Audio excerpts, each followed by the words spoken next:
കോന്നി നിയോജകമണ്ഡലത്തിലെ സ്വീകരണത്തിലാണെന്ന ഇടത് സ്ഥാനത്ത് doctor TM. Thomas Isaac വലിയ സ്വീകരണമാണ് മണ്ഡലത്തിൽ ലഭിക്കുന്നത് അല്ലേ? വളരെ ആവേശകരമായിട്ടുള്ള സ്വീകരണമാണ് ലഭിച്ചുകൊണ്ടിരിക്കുന്നത്. 2019 സ്ഥിതിയെ അല്ലെന്ന്.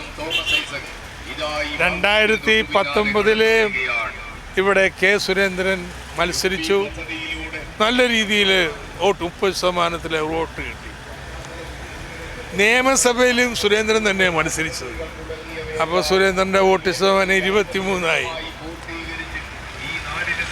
ഈ തവണത്തെ ലോക്സഭാ തെരഞ്ഞെടുപ്പിൽ LDF നിന്നൊക്കെ അങ്ങോട്ടൊക്കെ പോയിട്ടുള്ള ആരെങ്കിലും ഉണ്ടെങ്കിൽ എല്ലാവരും തിരിച്ചു വരും. വമ്പിച്ച ഭൂരിപക്ഷം കോന്നിയിൽ നേടും. ഈ ചിറ്റകുമാർ എം.എൽ.എയോട് ചേരുകയാണ്. ചിറ്റകുമാർ കഴിഞ്ഞ ദിവസം പറഞ്ഞു 25,000 വോട്ടിൻ്റെ ഭൂരിപക്ഷം അടൂരിൽ നിന്ന് പിടിച്ചു നൽകുമെന്ന് പറഞ്ഞത്. എന്താണ് കോന്നി എം.എൽ.എക്ക് പറയാനുള്ളത്? അല്ല, ജനമാകെ ഏറ്റെടുത്തു. കാരണം ഇപ്പം നമ്മൾ യാത്ര ചെയ്യുന്ന റോഡ് കിഫ്ബി പദ്ധതിയിലൂടെ ഡോക്ടർ തോമസ് ഐസക് സംഭാവന ചെയ്ത റോഡാണ്. ഇപ്പോൾ മലയാളപ്പുഴ പഞ്ചായത്ത് കഴിഞ്ഞ പാർലമെൻറ്റ് തെരഞ്ഞെടുപ്പിൽ ഇടതുപക്ഷ ജനാധിപത്യം വലിയ പുറകിൽ പോയ പഞ്ചായത്താണ്. അവിടുത്തെ സ്വീകരണങ്ങളൊക്കെ കണ്ടില്ലേ? വളരെ ആവേശം, ജനം ഒന്നാകെ. ഈ ഒരു പഞ്ചായത്തിൽ മാത്രം 3000-ൽ പരം വോട്ടിന് LDF ലീഡ് ചെയ്യും. അങ്ങനെ 30,000-ലധികം വോട്ടിൻ്റെ ഭൂരിപക്ഷത്തിൽ കോന്നി നിയമസഭാ മണ്ഡലം LDF സ്ഥാനാർത്ഥി ലീഡ് ചെയ്യും.